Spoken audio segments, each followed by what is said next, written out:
Hi guys, this is Daniel, and I'm doing another video on the Bellari this time. This is the Bellari PP532 passive preamp. So there's no power on this thing.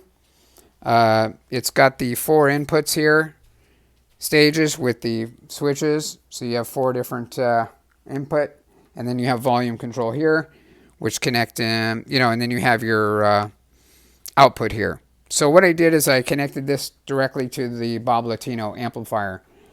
Now, if you looked at my other video, which I mentioned about this amplifier, I removed the volume control because that one that they offer at Tubes for Hi-Fi, in my opinion, was just horrible. So I got rid of it immediately. And I use the Shit Sis, and the Shit Sis works phenomenal with it. I loaned it to a friend, so I don't have it, so I thought I'd get this Bellari and try it out, because it too is a passive preamp. And when you take it out, the build quality is like a 10. It's so beautiful and solid and really, really well made. The connectors and everything are just really solid. It's got rubber feet on it, and it's just super nice. It's like a Ferrari, you know? The only thing is that it's such a bummer. There's no gain control on this amp. So if you have any kind of preamp that has noise, this has no gain control. You're gonna hear it on these efficient speakers, and that's the problem. Right here I have it, currently connected to the Dynaco Pass 2, which is superb.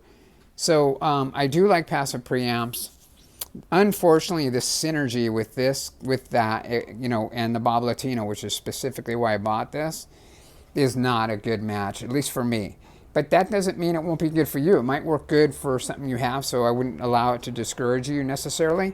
But I'm just letting you know that in my instance, it just didn't work very well.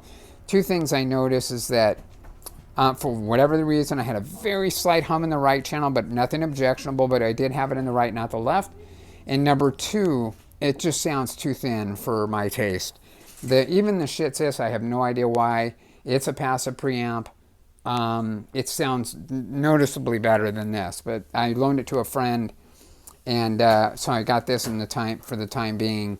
So I'm going to get another Shit Sis and just, go that route, because I think it's just a phenomenal passive preamp, and it's half the cost of this. But I will tell you, the build quality on this just blows the Shit Sis away. The Shit Sis feels cheap compared to this. For example, the knob and everything here it feels so beautiful and solid. The switches are nice and solid. I mean, you can't believe this is 99 bucks, And don't give up on passive preamps. They're just absolutely superb. But like I say, it's just not a good synergy, and so for that reason, I'm going to send it back. This particular one I got online, and they have a free return policy, so I'm just going to take that and send it back. They have another one that's got, I don't know, it's some sort of equalizer or something that's it's got like a treble and a bass. I forgot the number. I think it was a 560. Anyway, that's got 19 dB of gain, and I'm not going to get that one because what I'm trying to do is reduce gain. You don't want to add gain to something that's already filled with tons of gain. Otherwise, there's going to be noise here, coming out of these speakers. So that's one of the caveats of these high efficient speakers, is that if there's a noise in the background or something, it's going to come up. So anyway, I'm going to stick with my Dynaco for now, send this Bellari back, and get myself a Shit Sis again.